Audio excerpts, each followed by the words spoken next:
I'm John Billingsley, and you are listening to Beyond Track podcast.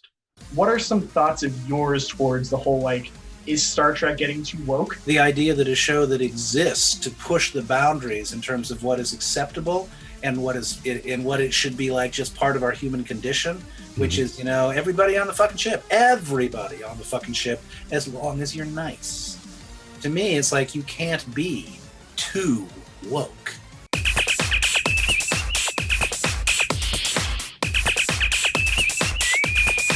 Red alert. Hey, everybody, and welcome back to Beyond Trek podcast. With me in the room, I've got my esteemed co-host, Renzo. Hey, everyone.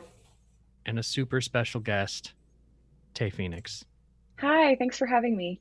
Hey, it's great to have you back. I remember we connected just before the election, and we're talking about Trek the Vote then, and now we're talking about something that's super important, and you recently had a cool escapade. Was it on the steps of the Capitol? No, it was so just across the street from the Capitol, there are 3 office buildings where the senators work with their staff. And so we were out in front of the Hart building, which is, if you ever saw the video from the Kavanaugh hearings with that big arrest with all the people in that big lobby, that was Hart, inside of the lobby of Hart. And so this was outside of Hart. At the moment, you can't go inside any of the buildings. This was outside in the street. But yeah, the steps of the Capitol, that to me, that would have felt a little bit much after what happened on January 6th. I think we have to be really careful about if or when we try to use those steps as part of a protest because of the way that they were used on that day. It's really thoughtful thinking about that. Wasn't my decision, but that's what I would have thought about. So, right on. So what happened at the Hart building then? Tell us what happened. So we took the street. There was about 100 of us, all women, and it was organized primarily by the Poor People's Campaign, which is a project jointly of 2 really amazing faith leaders, Reverend Dr. William Barber and Reverend Dr. Liz Theo Harris. And the Poor People's Campaign is, I think, one of the most intersectional movements I've ever been part of. It's, they're looking at all of the different ways in which oppression and injustice show up in our society and the ways that those things compound on each other. And so that was sort of the organizing group. And so this was about, women demanding the vote and, harkening back to, it was the 173rd anniversary of the Seneca Falls Convention, which was, a big milestone in the fight to get voting rights for some women. Let's be clear, Black women were not represented in that first step forward. But this was about all women coming together to stand for votes for all women. And so we had, you can see it behind me there on the wall, the Restore the Voting Rights Act banner. We had, those, just like the suffragettes, we were wearing these sashes, and we took the street, we stood in a circle, we sang, we chanted, we had megaphones, we made a bunch of noise. There were definitely staffers peeking out their windows at us, what's going on out there. And they're used to it by now because there's been a protest basically since the Senate had their filibuster debacle with the For the People Act. There's basically been a civil disobedience action or protest on Capitol campus every single day. So they're getting inundated right now with protesters coming in from all over the country saying voting rights are extremely important and you guys need to get your shit together. I mean, I live just outside of the DC, outside of DC itself. So every time I go into the city, there's always somebody protesting. There are some people who essentially have been there 20 years protesting. They essentially live in the district and protest every day. So civil disobedience is one of the perks of living in the area. You get to see people truly expressing their feelings that way.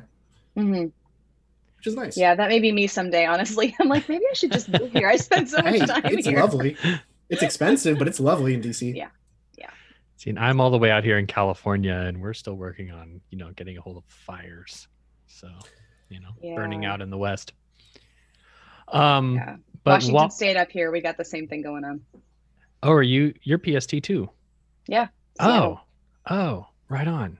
Okay, I don't know why I thought you were on the East Coast for a little bit, but okay, probably cool. Because I'm really jet lagged and I think I'm really still on the East Coast. So. So while you were on the steps of the Heart Building, you donned an expression of something that's very near and dear to you. You want to tell us about that? I wore my Starfleet uniform. And I did that because first of all, Star Trek is part of why I do what I do. Star Trek is where I got my moral compass from. It's like I came to understand the world that I want to live in through the lens of what I saw and what I continue to see on that screen. And so bringing my Trekkiness into that space was about one, pledging that this is where this comes from. There were a lot of faith leaders there in, their various garments and garb. And I think if it's a place I got my moral compass from, then maybe I should be showing up and sharing that. And I also wanted Trekkies to see it. I wanted Trekkies all across this country to see it and think about what are you going to do for voting rights? How are you going to stand up in these next few days that we have to get this done before the August recess, before the end of the session? And so it was sort of a dual purpose for me. It was, it's not a religion. Star Trek's not a religion, but it is absolutely, I think, a moral philosophy. So tell me a little bit more about that, right? You're drawing your moral philosophy from Star Trek. I do the same, right? There's many of my values which I trace directly to Star Trek. Some quote of Picard's is exactly how I feel about something now as an adult, right? Tell me more about how your feelings towards voting rights in particular come out of Star Trek, because I don't really think that there's much voting that we see go on the ships, even though they are military ships, essentially. I mean, the Federation does have a president. That president is ostensibly elected. So we know at least that there is some flavor of democracy operating, and that Starfleet reports to that president. And so there is civilian control of the military. Those things are pretty foundational. Much beyond that, you're correct. We don't see a ton of that. But what we do see, so I'm gonna show you my tattoo, and I promise this is relevant. So I've got a little Federation insignia here in my nebula colors, and it's 3 lines for a reason. Renzo, I'm guessing that the quote you're talking about is the one from the First Duty. The first duty of every Starfleet officer is to the truth. Be that That's scientific. Yeah, scientific truth, historical truth, and personal truth. 3 lines. 3 I truths. love Glorious. That's fantastic. So great. Yeah, so I take sometimes when I need a little reminder of that, I have this really nice smelling essential oil, and I dab it onto the thing, and I say that to myself, and it centers me. But so that's one piece of it, right? Is that elections are about discerning the truth of a group of people's desire for the people and policies that will, take them into some period in the future. And we want a full and truthful representation of the will of the people. That is what Trek the Vote for Fair Elections is about.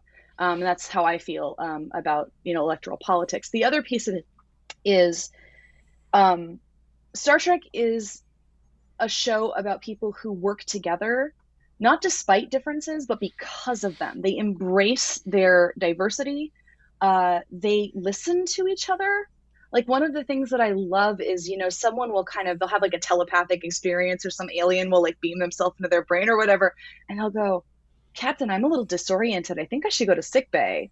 And then later on, they talk about this thing that they saw that no one else saw, and they take it seriously. And they get the scanners going, and they don't gaslight each other. They don't treat each other like they're crazy. This is a world where people really are listening to each other and working together. And I don't think we get to a world like that without everyone having a voice. Yeah, you're talking exactly what I love most about Star Trek. The idea of IDIC, right? The infinite diversity and infinite combinations, and embracing it, right? It's not just enough for us to tolerate being around diversity. It's you have to seek it out. You have to want it because it benefits you too, right? Yeah. That's the tattoo I want to get. I haven't gotten it yet, but I've already got plans for it too. So. Is it in the Vulcan lettering that goes down? No, I'll show you later, but it's essentially Starfleet Delta with the IDIC symbol built around it and a moon rise in the middle of the Delta. Oh, that's beautiful. That's I'll show you gorgeous. later. Yeah, please do. I would love to see that. So that touches on my favorite quote, which is a quote by Roddenberry himself. I'm going to try and paraphrase it here, but it's, if we cannot learn to actually enjoy those small differences, to take a positive delight in those small differences between our own kind here on this planet, then we do not deserve to go out there into space and meet the diversity that is almost certainly out there. And there's such there's such a powerful difference between, asking people we need to tolerate each other's differences versus we need to take a delight in those differences. Anything can be tolerated. Yeah. But taking that special delight to actually seek out new things and enjoy them. That's an effort. Yeah. And that's part of the utopian something. message of it, right? The utopian message of Star Trek as a whole is things are better in the future because people become better, because people work to become better. Right. So if you work to become better, the future will be better, right? So yeah, and I think that's one of the things that something like Trek the Vote or these sorts of organizations do for us. They push us towards being better. Exactly. Right. Exactly. And towards making sure that everyone has the power to play a role in that process of bettering our society, that nobody gets left out. Because IDIC, to get back to your point, IDIC means everybody in and nobody out. That's the John Billingsley quote. We interviewed John Billingsley back in December, and isn't he lovely? Renzo asked him, he's like, what do you think about Star Trek being too woke? And John was like, paraphrase, it's not. It's not. But he was like, the meaning of Star Trek is everybody on the fucking ship as long as you're nice. And I was like, that's a pretty good way to put it. Yeah. As long as you're respectful of other people, absolutely. And actually the opening to this episode will have that quote because it's our opening thing. Intro thing. Yeah. It's very interesting. I do want to call back to an interaction that we had offline just a couple of hours ago. And you're emphasizing so strongly here, everyone. And when I was putting this together, I was sort of coming at it like, oh, this is going to be political. And you just you snapped me to it. Do you want to say what you said to me then? Yeah, well, but here's the thing: voting rights aren't political. It shouldn't be politicized. Right. Like that, we shouldn't politicize facts, and we shouldn't politicize the basic processes that are required for a functioning democracy, right? The vaccine is safe, and masks help prevent the spread of COVID. Facts should not be politicized. And in the same way, every citizen who is of age should be able to vote is not a political statement. Right. And furthermore, that voting should be accessible to everyone, and that we should make an effort to make voting accessible to everyone and focus on those people that may not be able to vote if we don't make that outreach, if we don't seek out that diversity, right? Then we aren't having a functional democracy. We're having some pale facsimile of it. But if we really want a real functioning democracy, then we have to make sure that everybody gets to make their voice heard. Yeah. And that includes people that I really, really, really disagree with, and people that I really agree with, and everyone in between. Yep. Yeah, and the legislation itself isn't all that radical, right? Like it's not like it's forcing everybody to vote. We don't have a mandatory vote like they do in Australia. It's not coming up with what they do in India, where they have a polls that come to voters. Nothing like that either. It's actually pretty middle of the road, and it's gotten some bipartisan support over the last few years as well. Every part of it. Yeah. Well, Absolutely. and 67% of the country likes the legislation. 21% of the country opposes it. Like those numbers really speak for themselves. This is popular legislation across a wide variety of political viewpoints. Yeah. And I just want to call out, if you're listening to this on Spotify, we are going to have these links posted on the YouTube channel. You're going to be able to see direct links to where we're getting these numbers from. We're not just pulling them out of our butts. These are real numbers. 67% of this country has been polled, and they are in support of this legislation. And just so we're clear, the legislation is called the For the People Act, and it is currently before the Senate. And so our battle at the moment is in the United States Senate. And the goal is to have them make a decision by when? The goal is to get this legislation on President Biden's desk before the August recess, which is scheduled to begin on the 9th. So by the 8th of August, we need to have a bill on President Biden's desk that provides for free and fair elections, that resets the board. And part of this is really important, is the Voting Rights Act, the legislation that was, that Martin Luther King fought for, that so many people fought for, that so many people lost their lives over. is gone. 2 Supreme Court decisions in the last 10 years have absolutely gutted that central legislation. And in the aftermath of that, many states are instituting laws that roll back people's access to the vote. And so this legislation, the For the People Act, corrects for all of that. And we must have it in place before the August recess, because states are going to begin drawing up new districts based on the census in the, after starting in August. And so if we don't get this legislation through now, it's not going to fully impact the next set of elections that we have. And so it's really important that we do this very soon. So tell me a little bit more about that. Why does drawing the districts matter so much in this situation? Like what kind of effect does drawing districts have on the actual workings of democracy? Okay, so I'm just going to do a really overly simplistic example. Let's say this is your state. You've got a box, right? And you have, a very large Black population that lives right in the center of that box. And so what happens sometimes is that state legislatures that have a vested interest in preventing Black people from voting and from having representation is they'll, let's say they get 3 congressional districts in the state. And they'll divide it up so that Black population is divided into 3 chunks. And they're, so they are a minority in every single one of those districts. But if they had their own district, if they had a district that reflected the boundaries of that community, then they would have a representation from their community. And so that is the shape of a district determines who is the majority in that district, and then who that majority then elects to be their representative in the House. Yeah, because that's a great example of cracking districts for sure. Yeah, they're not just squares or grids overlaid on a population. They can have some really wonky, crescent shapes. Just, let's take this sliver of people in this really weird shape, and we're going to make that the voting block. And that's why they call it gerrymandering. Yeah. Go ahead. That's why they call it gerrymandering, is because at one point, some district somewhere that got, just all hinky like that looked like a salamander. And someone said, and I think the person that they were trying to elect, or the person who was in charge of it, was named Jerry, and so they called it gerrymander, and it stuck. Sorry, Renzo, didn't mean to cut you off. Oh no, you're good. You're the guest here, so I should shut up for you. But no, the other thing that I think is really important here is remembering that it's not just one party that does gerrymandering, right? Like the gerrymandering of Maryland, which has been done by one party, is brutal. Like there's one district that looks like a murder victim. Like it looks like a body that's splattered essentially from a window fall or something. It's ridiculous. Yeah. Minnesota's pretty bad. Pennsylvania is ridiculously bad. Like it's all over. We should get rid of it across the board. And that's why legislation like the For the People Act is really good, because it pushes that duty to the states. Yeah. It's wrong when Republicans do it. It's wrong when Democrats do it.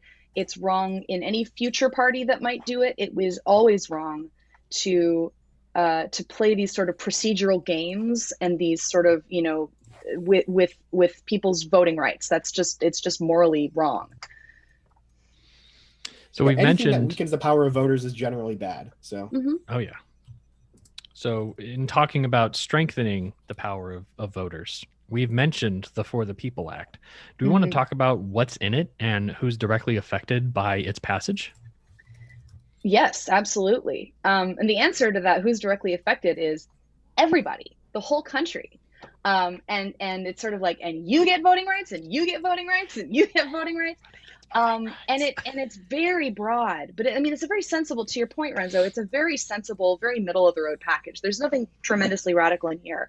You did say, they're not going to have mobile voting booths that come to you. The only exception to that is they are looking at some pilot programs to bring voting booths to disabled people who have a very difficult time leaving their homes. That would be something that they're also looking at, a lot easier access to vote by mail, so that, people who couldn't leave their house for whatever reason would have the opportunity to vote more easily. By comparison, right? Like in India, if you're a voter, there must be a polling place within 2 miles of you. You can't be forced to travel more than 2 miles. Doesn't India have like 1.3 3 Yeah. billion people. They're the world's largest democracy, and they're a large country geographically too, with things up in the mountains. Right. Like, they have people who travel just to provide a polling place as close to somebody's house as they have to. They go to little villages and set up a polling place and then set it up for a day. People vote, and then they pack it up and send it home, or send Yep. the poll worker home. We're not even pushing for anything that drastic. It's just access. Mhm. So Well, so for example, in the For the People Act, it requires, I think it's at least 15 days of early voting. So that standardizes the minimum length of early voting in a state. And those early voting locations have to be in rural areas. They have to have ones in rural areas, and they have to have ones that are proximate to mass transit. So it's easy for people who don't have a car to access it. And so those are, they're kind of doing some things that are in that spirit, but certainly not to that degree. Mhm. It's the thing that I really like the best is that it standardizes same-day voter registration. So last minute, you're like, this is really important, and I'm only just paying attention. You can do your homework, you can do your research, you can show up at the polls, register, and vote that day. That's really awesome, because Yeah, you could right? have somebody who's been tuned out, and they really shouldn't be punished for being tuned out when they maybe spent the last 7 days really getting involved and really getting to know, and oop, now I need to register. And Yeah. they want to have that say, and they don't want to wait 2 years, and they don't want to wait 4 years. That's incredible. Yeah, Kind of it's amazing really, how really much harder important. it's been getting to vote too, right, Tay? Like, Mhm. I'm a Floridian originally, so when I was in high school, in junior year, somebody came around to every single classroom, was like, hey, do you want to register to vote? They took down names, you pre-registered before you could, and they just sent in all the applications for us. That's no longer legal in Florida. You can't Yeah. register early before you're 18, and you can't have mass voting initiatives that way either now, right? Exactly. And there all of those a are good all of that reason is for voter making it suppression harder? tactic. It's a voter it is intended to make it harder for people to vote. That is the absolute express intention of every single one of those rules. And the For the People Act corrects for them. The For the People Act basically says, no, this is federal law. It supersedes what your state has done. And this is what your state has done is now illegal. And we are going to re-standardize access to voting rights. There are a couple of pieces in here. So like you said, you're Floridian originally. Yes. When you moved to, you mentioned you're in the DMV. Are you in Maryland? I'm in Virginia. You're in Virginia. Okay. So when you moved to Virginia, did you go back to Florida and say, I'm moving, take me off the voter rolls? I don't believe so, no. Nobody does. Nobody does that. Because the last thing you want to think about when you're moving out of state is my voter registration in 2 places? Yeah. So there's this practice called cross-check, where states will run their voter rolls against another state's voter rolls. And if someone's registered in 2 states, they'll drop them from both states' voter rolls. And so that's people will wild. turn up at the polls on election day and they're like, I'm sorry, you're not registered. And that's a voter suppression tactic. And So nobody this- knows why or how, and you don't get notified, hey, Nobody you're not a knows. voter anymore, you Yep. need to re-register. Yep. So here's a really dumb question.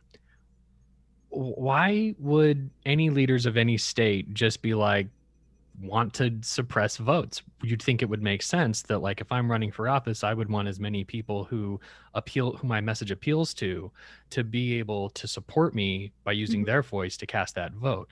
So what do I get out of stopping some people from voting?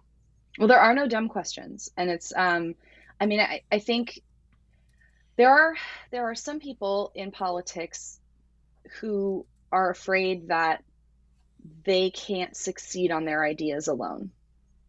And when you can't succeed on your ideas alone and you're not prepared to lose, you cheat. And that's what this is, plain and simple. It's cheating. It's people who know that their ideas are not popular enough to succeed if everyone votes. So they'll try to choose, what is it? Leaders choosing their voters instead of voters choosing their leaders. And that's how we end up in a situation that's not a democracy anymore.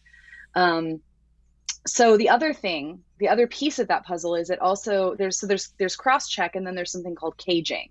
So in many states, I can, show up at the polls, see someone and say, I don't think that person's actually a legitimate voter for whatever reason. And I can throw that person's ability to vote into a lot of chaos, and the chaos and the flavor of chaos and the duration of chaos varies by state. But it is basically a tool for white supremacists to show up at the polls, see someone brown and go, that person's not a real voter. So in what this legislation does is it says if you are just an ordinary Joe, if you're not someone who's actually an election employee or official, you're just an ordinary person, and you see something going on that you think isn't right, you have to make like an oath of good faith, factual basis under penalty of perjury to make that claim. So it raises the stakes for people who might want to engage in that kind of behavior. You can't just get off scot-free for kicking somebody out of the line. Exactly. Yeah. You could go to jail if you do it for the wrong reasons. Let's see. I mean, we talked about enabling disabled people to vote more easily. It prohibits disinformation campaigns. It prohibits. More about that. What is a disinformation campaign being prohibited mean? Like, does that mean like you're stifling First Amendment rights or something? Like, what does it mean? So let's say I go around a predominantly Black neighborhood and I put up flyers that say, election day is November 7th, not the 3rd or the 2nd or whatever, that Tuesday is. Like, it's actually, this other day, or your polling place is at a different location. That is legal to do in a lot of places right now, to lie to voters about when, where, and how to vote. You can vote by text message. There were a lot of those in the last election, in the 2016 election cycle, of like a lot of ads going around in Spanish telling people that they could vote by text. So those kinds of disinformation campaigns would be illegal. Is another version of that like a fake ballot drop, or claiming something is a fake ballot drop when it's not? Yep. Anything intended to mislead voters in order to suppress the vote is illegal under this law. How about false advertising? Would that fit under the law as well? How about what? False advertisements, like a commercial that says that voting for this person will kill these people or something. I don't know. I mean, like, if can you give me an example of when that's actually happened? I can't. Okay. But I can imagine that there could be, like, say, a campaign towards, say, Native Americans being like, voting for candidate A will cut your food stamps or some assistance program, right? Whether it's true or not, right? To discourage voting. No, this is not. This isn't about. There are rules that prevent people from making from lying on their face about other candidates, that kind of thing. But this is specific to the processes of voting. This is about not misinforming people about where, when, how to vote. Right. So whether or not they've been misinformed by all that mudslinging that's happening on the commercials, they can be assured that whichever candidate they decide to vote for, whatever statutes or other laws that they decide to vote for is it any level, or is it just federal? This is standardized mostly for federal elections, but it's going to have some trickle down because the processes are going to be in place. Right. So people be able to rest assured that they can get to that ballot box. It will be where it has been advertised to be, and the people there will be legit representatives for that election event. Right. Exactly. That's way cool. Yeah, that's actually really strong, right? Like the idea of, it's not about preventing politicians from lying, because that's basically impossible. It's not about preventing political campaigns from lying, but it is preventing them about lying about voting. And that's a nice distinction to make too. It's so another thing that it does is it requires voter verified paper ballots. So we're getting away from all of this mishigas about voting machines and can they be hacked and all of it. This is this is very much a concrete, it's here on paper, we see how you voted, you see how you voted, and it's able you're able to cast that vote and know that there isn't any software that's getting in the way, which is interesting. I'm sitting here in a Starfleet vest saying let's do something low tech, but sometimes low tech is the right answer. Well, if we're gonna bring Star Trek into it, if when the world is ready for a group of diversely celebrating people to trust in the electronic systems, to celebrate that somebody may not agree with them philosophically and may vote a different way and still elect to preserve the process of trust in voting, that's when we'll be ready for those e-machines. Yep, I couldn't agree more. Probably, that it's hard for me to imagine that happening in my lifetime, but you never know. Maybe So, people will grow up. as somebody who works in technology, right, there's definitely technologies that exist that can enable this to work, right? They're trialing Hmm. some of them in Europe. I think Latvia was doing an all online voting thing recently, and it worked out Hmm. just fine. Small scale testing, right? Yeah, For yeah. America, though, because the way our elections are structured, like it's handled at the local level, it's going to be so hard Hmm. to nationalize anything like that without Hmm. seriously rewriting the Constitution. I think like it's Yeah. not a small lift. That being Well, said, if we can figure out a way to like cash checks with our cell phones, there has to be steps that we can take to be able to vote the same way.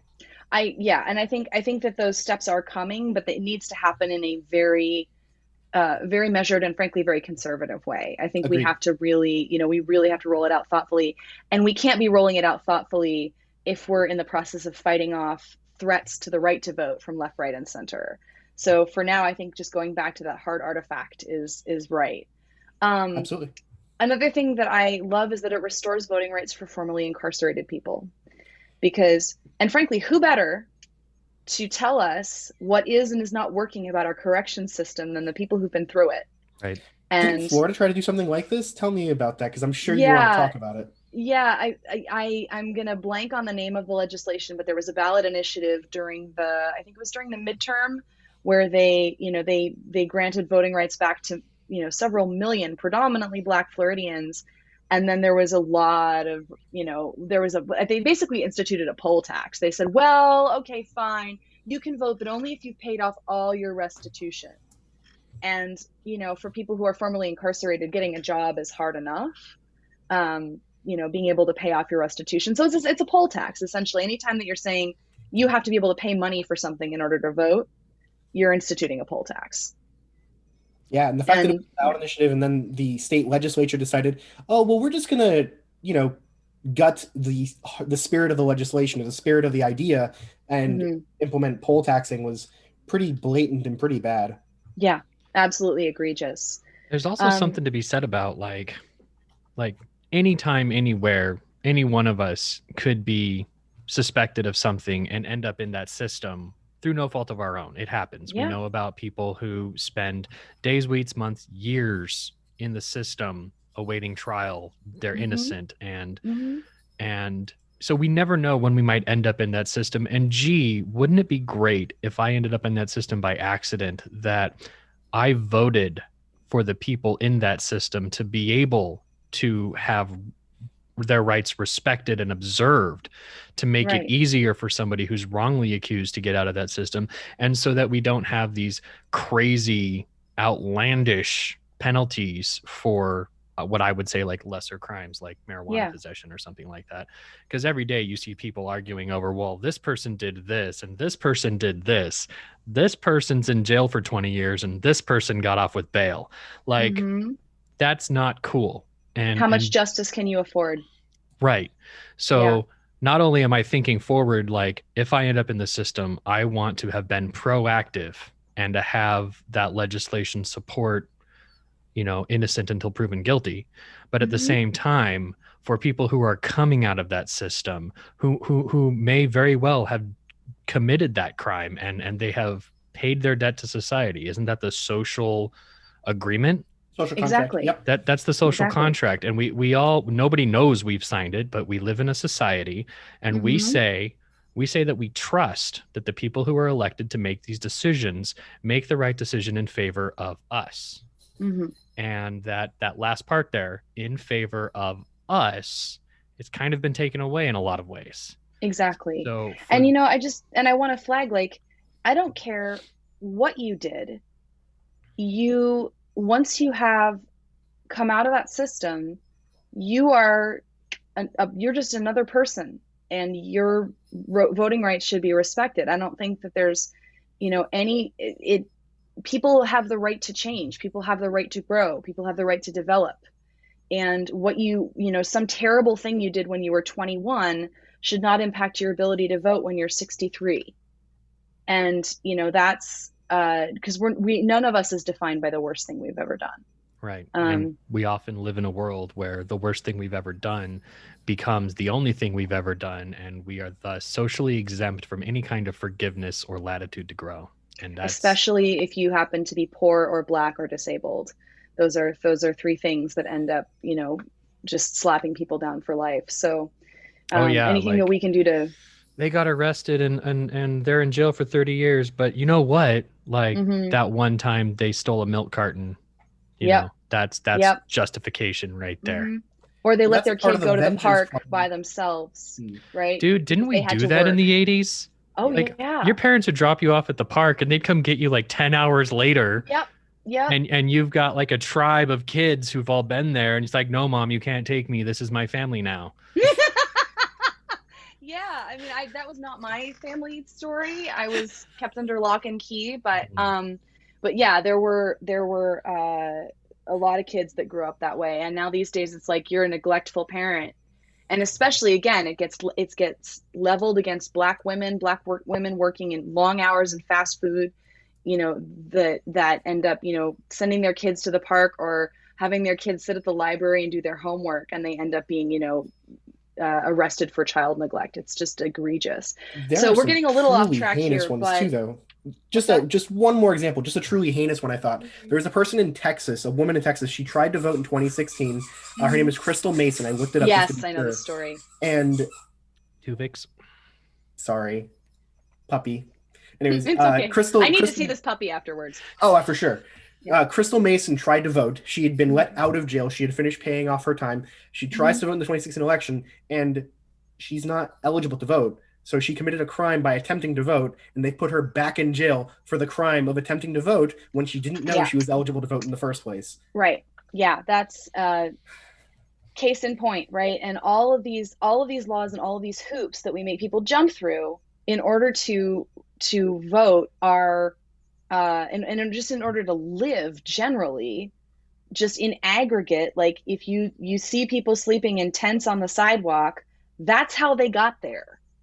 The little, like this, just the sucking web of systemic things that just pull people down. That's how they got there. And if you don't want people sleeping on the sidewalk anymore, then we have to get rid of all that. And the way to do that is to make sure that everybody can elect people to office and vote for policies that are going to change things for them and their communities. Absolutely. Yeah. So anyway, there's a lot more in the legislation than just what we've talked. I mean, we could sit here for 3 hours and go through every provision of the bill. It's a brilliant piece of legislation. It was informed deeply by John Lewis. May he rest in peace. May his memory be a blessing. We have now this opportunity, this very narrow opportunity to make it law.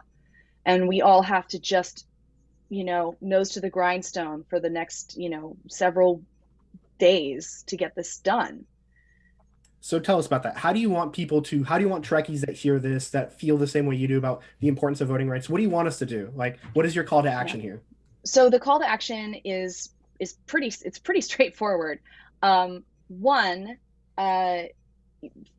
first of all, get out your phone and go to, get a text message and put in the recipient line 50409. That's 50409. And then text the word resist to that number. And that's going to get you in the system of a wonderful little Android precursor called the Resist bot. I like to say that while Mr. Data is not yet among us, the Resist bot is fully functional and operating within expected parameters or established parameters. That's what Data likes to say, right? So, and the Resist bot you answer a few questions, and it basically says, okay, here's your senator, here's your member of Congress. What do you want to say to them? And anytime that you want to message them, you just text resist to that number, and the Resist bot will say, who do you want to talk to today? You send your message, you click send, and it's gone. And you don't have to think about it. You have just messaged your senator. So I love the Resist bot. So what we want to do is message your senators using the Resist bot or any other, form that you want to. You can call them, you can go to their website, but the Resist bot's really accessible. And you tell them 3 things. 1, eliminate the filibuster. We can talk about the filibuster in a minute. Pass all provisions of the For the People Act and no August recess, no going home to your state, no vacation, no summer playtime with anybody until you get this legislation on the president's desk. Those are the 3 things that we are telling them to do. And this is especially important for anybody who lives in the states of West Virginia or Arizona, because those are the 2 senators, Joe Manchin and Kyrsten Sinema, are the 2 senators that are holding this whole process up because they want some concessions. They have this. It's so sad. It is so sad. This country needs 2 functioning political parties, and at the moment, we don't have that. Because and again, I'm not here to make partisan statements. This will be just as wrong if it was the Democrats, right? It's just that the Republicans in this case happen to be interested in minority rule, and the Democrats are compromising with them for the sake of this sort of optics of bipartisanship when there is no good faith negotiating going on from the other side. You can only be bipartisan, and an initiative can only be bipartisan if both parties are operating in good faith, and that's not happening. So the rules have to be changed to reflect the fact that there's no good faith negotiating going on here. And Manchin and Sinema are holding this whole process up. So their constituents need to be on them, just every day, all day, until they cave on this. What's your take on the Manchin compromise that he offered up a couple weeks ago? Oh, well, I know, tough question. It's better than nothing, but here's the thing. It doesn't have it, just like the current bill as it stands today, the bill that we want. It does not stand a snowflake's chance in hell of getting Mitch McConnell's approval. True. Because Mitch McConnell, very unfortunately, has bought into this minority rule scenario. And so he is going to advance that agenda at all costs.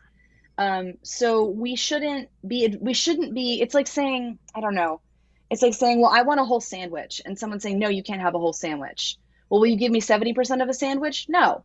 Well, then what did I gain by demanding a 70% of the sandwich? We want 100% of the fucking sandwich. Pardon my language. And that person's like, well, you know what? If you give me a sandwich, I'll think about it. No, if you give these 3 lobbyists over here a sandwich, and then next Christmas, behind closed doors, we'll hand off the wrapper of the sandwich. I mean, this is the level of machinations these people go into. It's ridiculous. It's really gross. It's the chicanery of DC, right? Like that's the magic behind the scenes.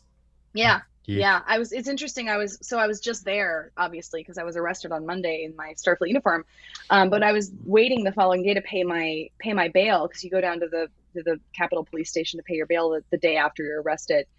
And I saw Manchin from a block and a half away, and I was like, I could run over there and try to bird dog him right now, but then I would get out of line, and it's 95 degrees, so maybe I'm not going to do that. But I saw him go into a restaurant, and then a few minutes later, I walked down there after I had kind of done the little procedural thing I needed to do, and I walked down there, and I was kind of poking around, and I went in, and I was like, I talked to the manager, and I was like, hey, I think I left my credit card here. I was here last night. Can I just talk to the bartender for a second? He was like, yeah, go ahead, So I'm talking to the bartender, and there's no credit card, of course, because I wasn't there last night, but I had the chance to kind of scout out. So as I was leaving, 3 guys come in, and they're all wearing lobbyist ties. You can see the lobbyists from a mile away. There's just they have the very specific ties. It's like pornography. I know it when I see it. I know that guy's a lobbyist. And that's the worst kind of porn. I know, right? Let's just take this apart again. But yeah, it's like, okay, Manchin's up there meeting with some people from, I heard someone mention the grain something, so I was guessing like it's a farming lobby of some kind, and it's like, ongoing that these, Manchin is not accessible to his constituents. I was at a protest in DC a couple weeks ago, where Reverend Dr. Barber and a bunch of West Virginians went up to the door of the Hart Building and said, let us in. We want to talk to our senator. And they weren't given access. His own constituents can't get access to him, but a bunch of lobbyists can. That's another thing that we need to fix. And we need to fix it by making sure everyone can vote. Right, because if we can't get everybody on board with the voting part of things, then there's no way we're going to be able to get those people who now can't vote to have their voices heard to stop this undue influence on their representatives. Because when you vote for a representative, you're thinking, this is the person that I want to represent me.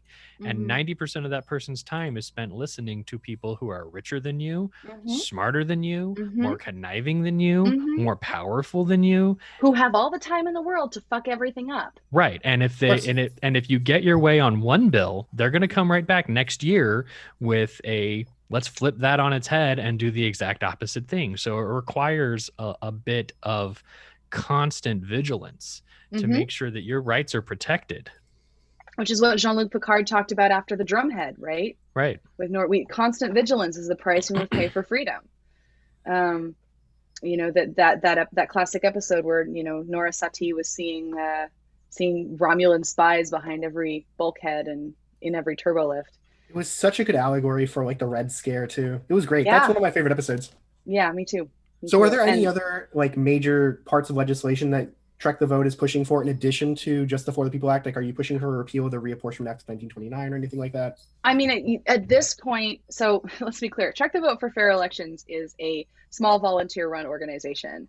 So at this point, you know, our push is the For the People Act. This is what we want. We want the For the People Act. We want to get rid of the filibuster. We want the For the People Act. We want it right now, and we want the senators to do their job before they go home for the August recess.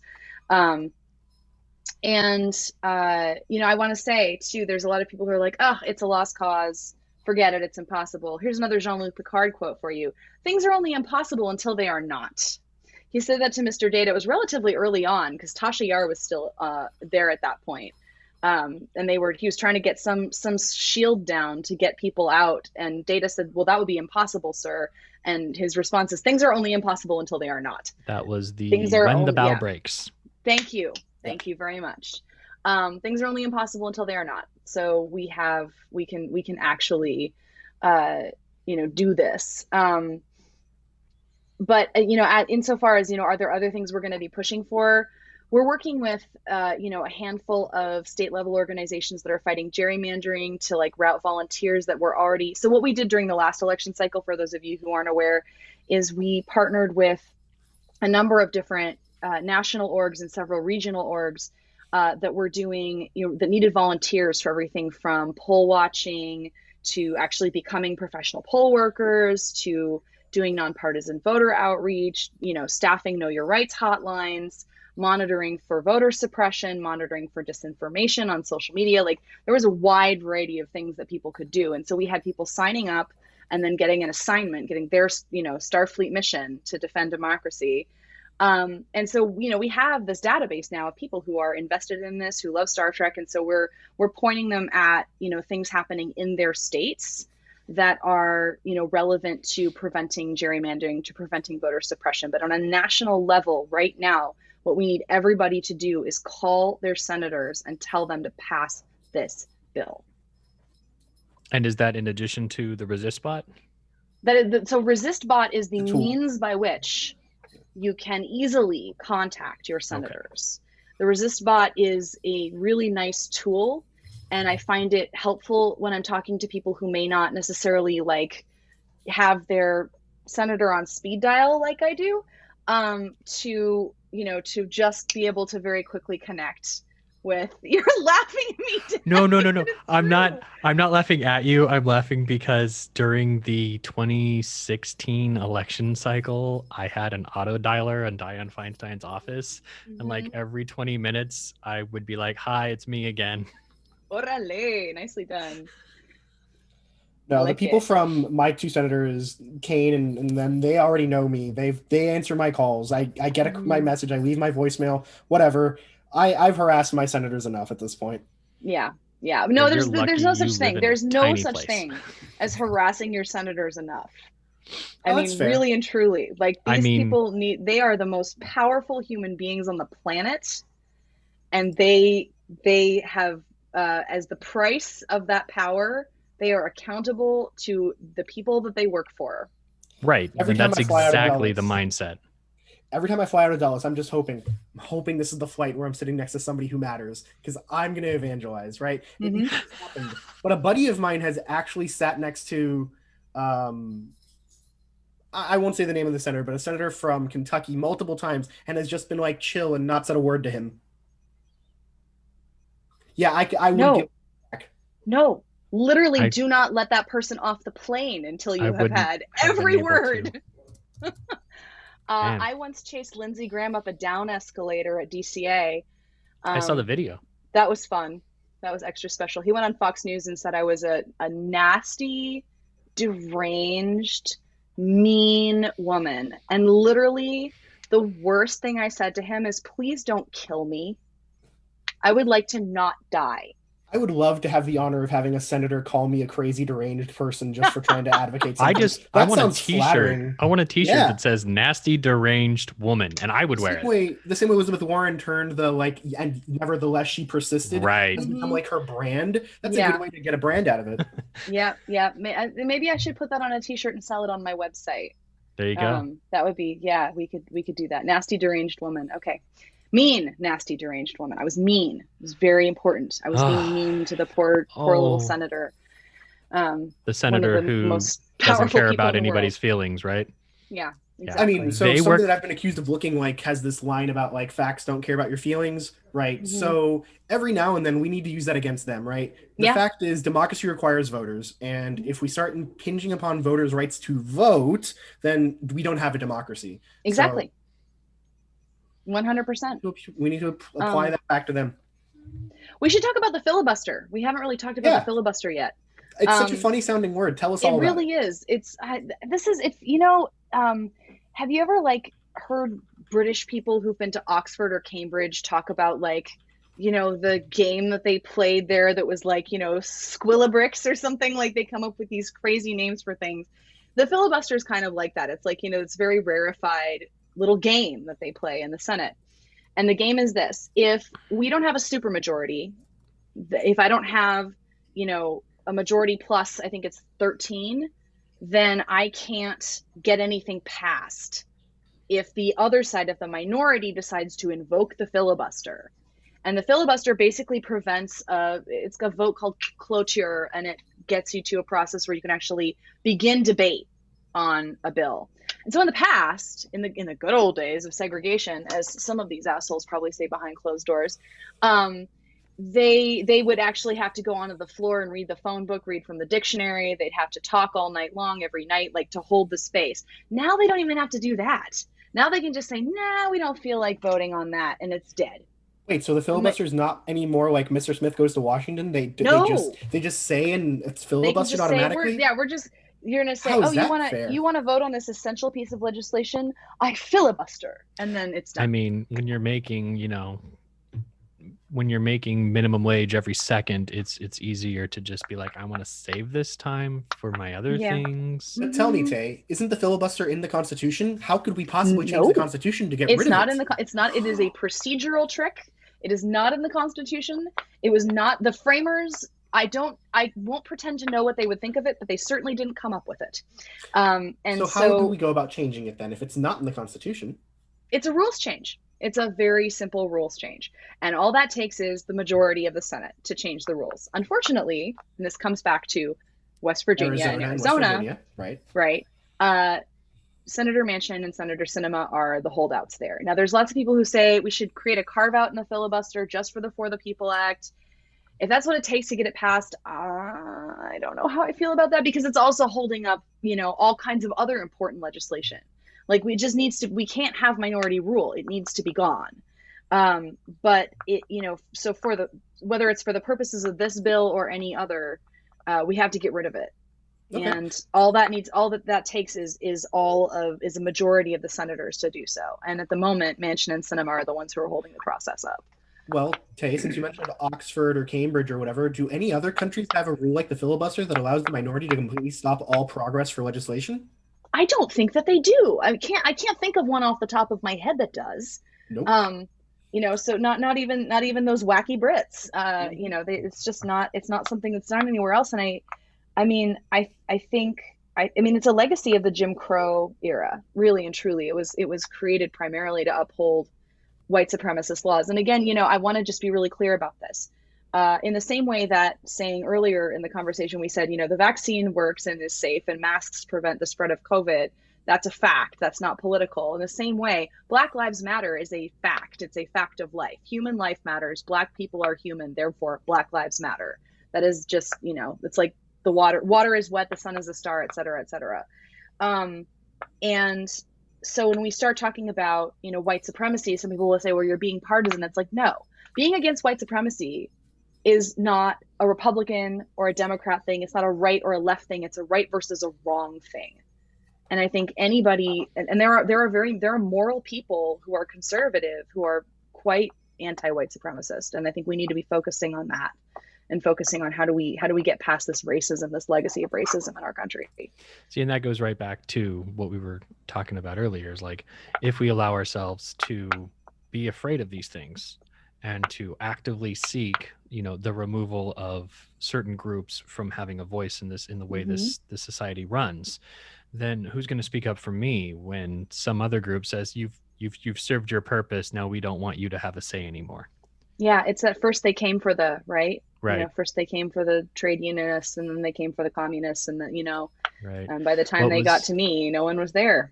What was that other quote from the drumhead? The road from legitimate suspicion to rampant paranoia is very much shorter than we think. Yep, that's a damn good quote.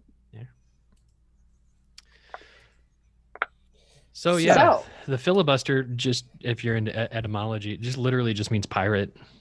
Yeah. And in this context, it was applied because certain disingenuous legislators of the 1860s were pirating the discussion to overthrow the vote. I didn't know that was the origin of the term. Thank you for telling me that. I'm definitely going to use that. Just call them pirates. They're just pirates. Yep. Privateers. Political privateers. So for the sake of fairness, though, right, are there any downsides that you can think of to getting rid of the filibuster? Does this mean that, next time around when the Republicans take over a House or a Senate, they just run roughshod over the wills of the minority too? Well, so the filibuster is a Senate rule. It's not applied in the House. It can be, though. It can be, but it's not. It is at the moment. Let's not give them that idea. Yeah, no, definitely not. Definitely not give that idea. The Democrats have deployed it to slow down judicial nominations that they didn't like. And I, being somebody who looks at those judicial nominations and wants to scream bloody murder as an individual human being, I have been glad that tool is there. But at the end of the day, it is an exercise of minority rule, and you can't have one standard for one group of people and another standard for a different group of people, and that applies as much to Republicans and Democrats as to anybody. Right. Because those standards will inevitably be used against you. Exactly. Can't set the what precedent. I will and say, to add the fact, though, judicial nominees can't be filibustered anymore. They got rid of that under Harry Reid. Then they expanded it then you couldn't get rid of Supreme Court nominees, couldn't be filibustered the same way. So now it's just like the slow retreat of the filibuster is already ongoing. Why not just kill it off, right? Yeah, exactly. That's yet another very good argument. Rules change all the time. And again, at the end of the day, you have to have people who are negotiating and operating in good faith. The good faith piece is the key here. And it is, I think, obvious to anybody with eyes that there are people who are not operating in good faith right now. Yeah, that's the part where the founders would be like gobsmacked by this, right? They would be shocked that there is this much contrarian behavior. Like, you agree that infrastructure is good. Why are you voting against this bill when you agree with the infrastructure goal? Kind of stuff. Like, it's the acting in bad faith that I think would disappoint them most.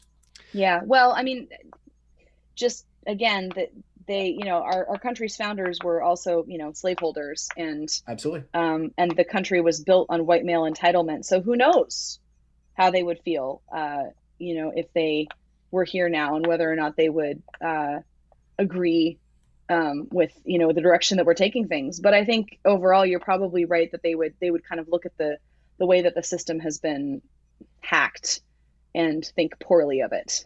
I can imagine that for sure. Cool. Wow. So we've covered the filibuster pretty thoroughly. It's bad. It should die.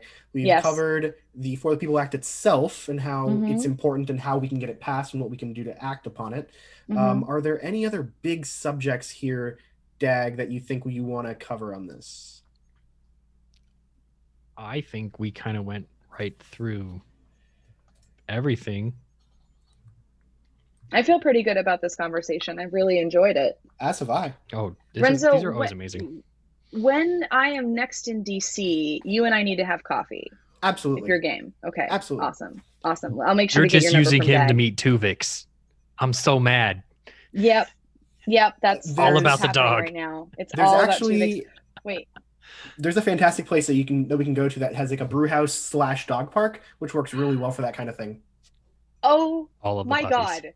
Did you see my eyebrows go like That's Great. fantastic. So it's sold. You're on. You're so on. All right. I might be out there next week, so we'll talk. That's awesome. So if you've been listening along, we're going to have links to a whole lot of stuff down in the information section on the YouTube videos. So you're going to be able to find like the text of the bill, a summary, voter support information, where do these numbers come from? Where do these statistics that we called off, where do those come from? Details on what gerrymandering is, if that's a new word for you, or if you've heard it before, but you didn't know how wicked it's been used. There is going to be a link to contacting your representative, how to find them. But you can also, as Tae said, text the word resist to 50409 and follow the prompts. Then tell your senators, number 1, eliminate the filibuster. Number 2, pass all provisions for the People Act. And number 3, you don't get to go on vacation until that's done. And we have until August 8th to do that. So a little over 2.5 weeks. Right. So talk to your friends. Yeah. Talk to your friends. Get the word out. This is not the time to be, polite around the dinner table and not talk about politics. Although this isn't a political issue. This is just bread and butter. Like, do we want a democracy or not? But talk to your friends, talk to your family, talk to your neighbors, talk to your coworkers, talk to people at the dog park. Bring it up any chance you get and tell people to do this. If you're still listening, I'm really grateful. And if you're the kind of person who's like, I don't like this talk, blah, blah, blah. Look, I want nothing more than for you to be able to vote against the stuff that I'm voting for, if that's your attitude, because do it. Yeah. Make it so. Yeah, cancel out my vote, right? I'm going to vote for lefty liberal things, but I want you to vote too, so vote. Right. Yeah. And if it's really, really weird of a concept to find people advocating for your right to actually work against them, that's just breakfast, lunch, and dinner for the day. I don't even know. It's a crazy. It's a very Trekkie thing of us to do, right? Yes, indeed. Celebrating your diversity. Tae, if any of the listeners want to get a hold of you on social media, is that possible? Absolutely. I am Tae Phoenix. That's Tae Phoenix, just like the bird or the city. At basically everywhere. I'm on Facebook. I'm on Twitter. I'm on Instagram. I'm on that clock app, TikTok, whatever it is. I'm on there every now and again. And I have YouTube. I've got a website. You can pretty easily find me anywhere. And I'm always happy to talk about this stuff. You can also follow at Trek the Vote on those platforms, and follow along with what we're up to with Trek the Vote. There's going to be more coming.